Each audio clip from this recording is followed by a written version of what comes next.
Okay, let's અનપેક this. આજના આ live virtual ક્લાસમાં આપ સૌનું સ્વાગત છે. નમસ્કાર.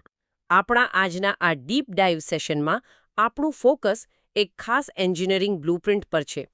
આજે આપણે કેટલીક સ્લાઇડ્સ અને ડેટાનો ઉપયોગ કરીને લામોન્ટ બોઇલર એટલે કે લામોન્ટ બોઇલર વિશે સમજવાના છીએ. આ સ્ટીમ પાવર જનરેશન માટેની એક બહુ જ અત્યાધુનિક ટેકનોલોજી છે. બિલકુલ.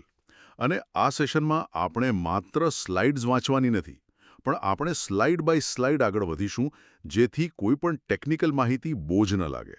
સાચી વાત છે. આપણું મિશન એ સમજવાનું છે કે આટલા મોટા પાયે વીજળી કે પાવર ઉત્પન્ન કરવા પાછળ પડદા પાછળ કયું એન્જિનિયરિંગ કામ કરે છે. આપણે રોજ સ્વિચ પાડીએ છીએ અને લાઇટ ચાલુ થઈ જાય છે, પણ એ સ્વિચ સુધી પાવર પહોંચાડવા માટે સ્ટીમ એટલે કે વરાળને કઈ હદે ખરેખર ટોર્ચર કરવામાં આવે છે તે આજે આપણે ડીકોડ કરીશું. હા, અને આ ટોર્ચર શબ્દ એકદમ યોગ્ય છે, કારણ કે આપણે જે આત્યંતિક પરિસ્થિતિઓની વાત કરવાના છીએ તે ખરેખર ચોંકાવનારી છે. તો ચાલો સીધા સ્લાઇડ 1 અને 2 તરફ જઈએ. અહીં બેઝિક પરિચય આપ્યો છે. હું સ્ક્રીન પર જોઈ શકું છું કે આ એક હાઈ પ્રેશર અને ફોર્સ્ડ સર્ક્યુલેશન બોઇલર છે. બરાબર.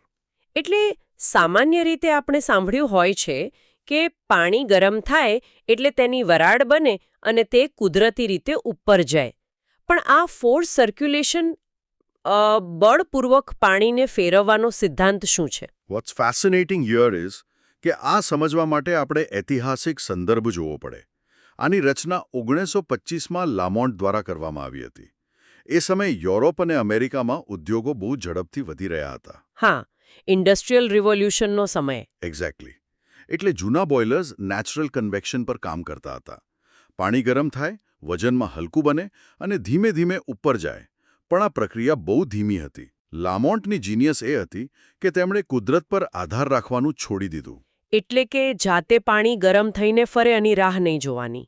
હા, બિલકુલ. તેમણે સિસ્ટમમાં એક શક્તિશાળી સેન્ટ્રીફ્યુગલ પંપ મૂક્યો, જે પાણીને બળપૂર્વક એટલે કે ફોર્સ કરીને બોઇલરની ટ્યુબ્સમાં ફેરવતો હતો.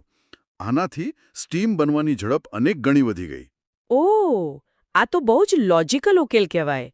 હવે સ્લાઇડ 3 પર જે ઓપરેશનલ ડેટા છે એ જોઈને ખરેખર કંપારી છૂટી જાય છે. હા, આંકડા બહુ મોટા છે. જુઓ, અહીં ક્ષમતા 45 થી 50 ટન પ્રતિ કલાક છે. તાપમાન 500 ડિગ્રી સેલ્સિયસ અને દબાણ 185 બાર છે. બરાબર, 185 બાર. જો આપણે આને રોજિંદા જીવન સાથે સરખાવીએ તો આપણા ઘરમાં જે પ્રેશર કુકર હોય છે તેમાં માંડ 1 કે 2 બાર જેટલું દબાણ હોય છે. અને તો પણ સીટી વાગે ત્યારે આખા ઘરમાં અવાજ થાય છે. તો આ 185 બાર તો એક જીવતો બોમ્બ જ કહેવાય ને. આવું આત્યંતિક દબાણ શા માટે જરૂરી છે? બહુ સારો પ્રશ્ન છે. આટલું પ્રેશર એટલે જરૂરી છે કારણ કે આપણો ઉદ્દેશ એક વિશાળ ટર્બાઇન ચલાવવાનો છે. જો આપણે સામાન્ય દબાણવાળી વરાળ એ ટર્બાઇન પર ફેંકીએ તો તે 1 ઇંચ પણ નહીં ખસે. એટલે તેને ફેરવા માટે તાકાત જોઈએ? હા, 185 બાર દબાણનો અર્થ એ છે કે સ્ટીમના અણુઓમાં પ્રચંડ ગતિજ ઊર્જા ભરી દેવામાં આવી છે. જ્યારે તે ટર્બાઇનના પાંખિયા પર અથડાય ત્યારે તેને બહુ જ ફોર્સથી ફેરવે છે. સમજાયો. તો ચાલો હવે સ્લાઇડ 4 અને 5 પર આગળ વધીએ અને સિસ્ટમની શરૂઆત કેવી રીતે થાય છે તે જોઈએ. સ્લાઇડ 4 પર આખો સ્કીમેટિક ડાયાગ્રામ છે અને સ્લાઇડ 5માં પાણીનો પ્રવેશ બતાવ્યો છે. હા, અહીંથી જ સિસ્ટમનું સાચું એન્જિનિયરિંગ શરૂ થાય છે. અહીં લખ્યું છે કે હોટ વેલમાંથી ફીડ પંપ મારફત પાણી અંદર પ્રવેશે છે. પણ આ પાણી સીધું ભટ્ટીમાં નથી જતું. તે ઇકોનોમાઇઝરમાં જાય છે. તો આ ઇકોનોમાઇઝર શું છે અને એમાં આ સેન્સિબલ હીટનો કન્સેપ્ટ શું છે? જુઓ, ઇકોનોમાઇઝરનું કામ બહુ જ સ્માર્ટ છે. જ્યારે ભઠ્ઠીમાં કોલસો સળગે ત્યારે ગરમ ફ્લુ ગેસ એટલે કે ધુમાડો ઉત્પન્ન થાય છે. આ ધુમાડો ચીમનીમાંથી બહાર જાય છે. તો આપણે એ ગરમીને વેડફા નથી માંગતા, બરાબર? એક્ઝેક્ટલી. ઇકોનોમાઇઝરમાં પાણીની ટ્યુબ્સ હોય છે, જેના પરથી આ ગરમ ધુમાડો પસાર થાય છે. એટલે પાણી ભઠ્ઠીમાં જતા પહેલાં જ થોડું ગરમ થઈ જાય છે. અહીં સેન્સિબલ હીટ ઉમેરાય છે. સેન્સિબલ હીટ એટલે એવી ગરમી જે તાપમાન વધારે પણ પાણીને વરાળમાં ન ફેરવે, એવું જ ને? એકદમ સાચું. પાણી પાણી જ રહેશે, બસ ગરમ થાય છે. જો ઠંડુ પાણી સીધું ભઠ્ઠીમાં નાખીએ તો થર્મલ શોક લાગે અને સિસ્ટમ બગડી શકે. ઓહ, હવે સ્લાઇડ 6 પર આવીએ, જે સિસ્ટમનું હૃદય છે. હા, આપણો સેન્ટ્રીફ્યુજલ પંપ. આ પંપ ડ્રમમાંથી પાણી ખેંચીને ઇવેપોરેટર તરફ ધકેલે છે. પણ અહીં એક આશ્ચર્યજનક હકીકત લખી છે. સ્ટીમ ઉત્પાદન માટે જેટલું પાણી જોઈએ તેના કરતાં 10 ગણો પાણીનો જથ્થો સર્ક્યુલેટ થાય છે. મારો કહેવાનો અર્થ એ છે કે જો 50 ટન સ્ટીમ બનાવવી હોય તો 500 ટન પાણી કેમ ફેરવવાનું? આ પંપ પાછળ તો બહુ પાવર વપરાતો હશે. આ ખરેખર બહુ જ ક્રિટિકલ પોઈન્ટ છે. હા, પંપ બહુ જ પાવર ખાય છે, જેને આપણે પેરાસાઇટિક લોડ કહીએ છીએ. પણ એન્જિનિયરો આવું કેમ કરે છે? કારણ કે આ એક સેફ્ટી ફીચર છે. સેફ્ટી ફીચર કેવી રીતે? જો ટ્યુબમાં માત્ર જરૂર પૂરતું જ પાણી હોય અને કોઈ કારણસર પ્રવાહ ધીમો પડે, તો ભઠ્ઠીની 1000 ડિગ્રી ગરમીમાં એ લોખંડની ટ્યુબ્સ ઓગળી જાય. ઓહ, એટલે ટ્યુબનું ઓવરહીટિંગ અટકાવવા માટે. હા, આ 10 ગણું પાણી અંદરથી ટ્યુબને ભીની અને ઠંડી રાખે છે. એટલે જ પંપનું દબાણ ડ્રમ કરતાં 8 થી 25 બાર જેટલું વધારે રાખવામાં આવે છે. બરાબર. હવે સ્લાઇડ 60 પર ઇવાપોરેશન ઝોન છે. અહીં 3 મુખ્ય ભાગ છે. ડિસ્ટ્રીબ્યુશન હેડર, જે નોઝલ મારફત પાણીને ટ્યુબમાં વહેંચે છે. બીજું રેડિયન્ટ ઇવાપોરેટર અને ત્રીજું કન્વેક્ટિવ ઇવાપોરેટર. આ બે ઇવાપોરેટર વચ્ચે શું ફરક છે? જુઓ, રેડિયન્ટ ઇવાપોરેટર કમ્બશન ચેમ્બરમાં સીધું આગની સામે જ આવેલું હોય છે. એટલે ત્યાં ગરમી સીધી રેડિયેશનથી મળે છે. જેમ આપણે તાપણા સામે બેઠા હોઈએ અને સીધી ગરમી લાગે એમ. અને કન્વેક્ટિવ ઇવાપોરેટરમાં? તે થોડું ઉપર હોય છે. જ્યાં આગ સીધી નથી પહોંચતી, પણ ગરમ વાયુઓ ઉપર જતા હોય તેની કન્વેક્શન ગરમી મળે છે. એટલે કે કોઈપણ રીતે ગરમીનો બગાડ નથી થતો. આ પ્રક્રિયા પછી પાણી અને સ્ટીમનું મિશ્રણ ફરીથી પેલા ડ્રમમાં પાછું ફરે છે. હવે સ્લાઇડ 8 પર ફાઇનલ આઉટપુટની વાત છે. અહીં લખ્યું છે કે ડ્રમમાં સ્ટીમ અને પાણી અલગ પડે છે. હા, અને આ બહુ મહત્વનું સ્ટેપ છે. ડ્રમમાં ભારે પાણી નીચે બેસી જાય અને હલકી સ્ટીમ ઉપર આવે. પણ શું આ સ્ટીમ સીધી ટર્બાઇનમાં જાય છે? ના, જરાય નહીં. ડ્રમમાંથી જે સ્ટીમ નીકળે તેમાં હજુ ભેજ હોય છે.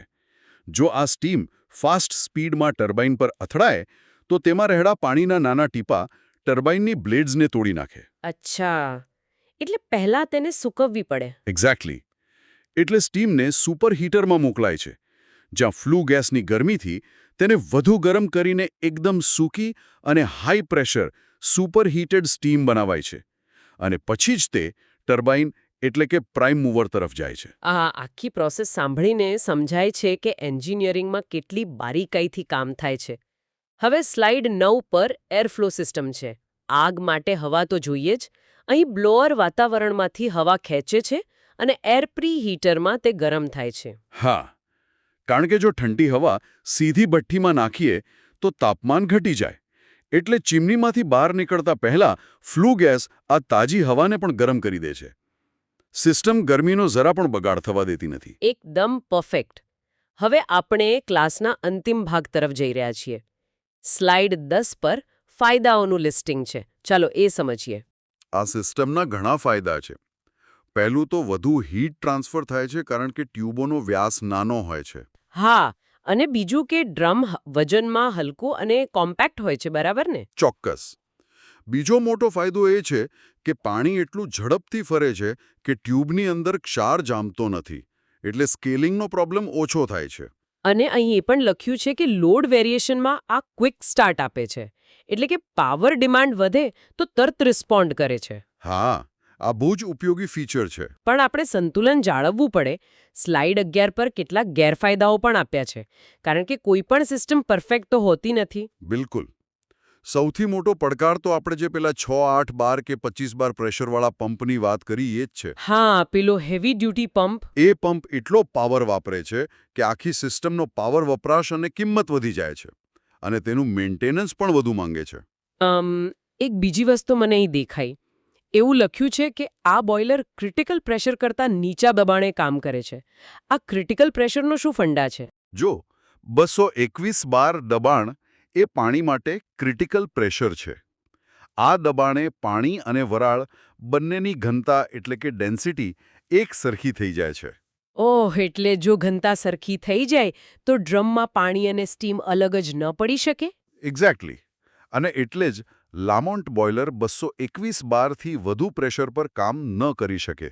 વત્તા આમાં માત્ર એકદમ શુદ્ધ પાણી જ વાપરી શકાય છે, નહીંતર ટ્યુબ્સ બગડી જાય. સમજાયું. તો હવે સ્લાઇડ બાર પર આજના આખા ક્લાસનું કન્ક્લુઝન એટલે કે બ્લુપ્રિન્ટનો સાર આપેલો છે. હા, જો એક વાક્યમાં કહીએ તો આ હાઈ કેપેસિટી વિરુદ્ધ મેન્ટેનન્સનો મામલો છે. લામોન્ટ બોઇલર એ મર્યાદિત જગ્યામાં વધુ સ્ટીમ જનરેશન માટેનો શ્રેષ્ઠ વિકલ્પ છે અને તેની મુખ્ય વિશેષતા આ ફોર્સ સર્ક્યુલેશન જ છે. બહુ જ સરસ રીતે સમજાવ્યું. તો આપણે આજના આ વર્ચ્યુઅલ ક્લાસની સફરનો ટૂંકો સારાંશ જોઈએ. આપણે જોયું કે કેવી રીતે એક સામાન્ય પંપ આખી સિસ્ટમની કાર્યક્ષમતા બદલી શકે છે અને પાણીને બળપૂર્વક ફેરવીને આપણે પાવર જનરેશનને એક અલગ જ લેવલ પર લઈ ગયા. આ ડીપ ડાઇવમાં જોડાવા બદલ હું તમામ શીખનારાઓના સમયની કદર કરું છું. હા, અને આ સેશન પૂરો કરતા પહેલા હું આપણા શીખનારાઓ માટે એક પ્રોવોકેટિવ વિચાર મૂકવા માંગુ છું. ચોક્કસ જણાવો.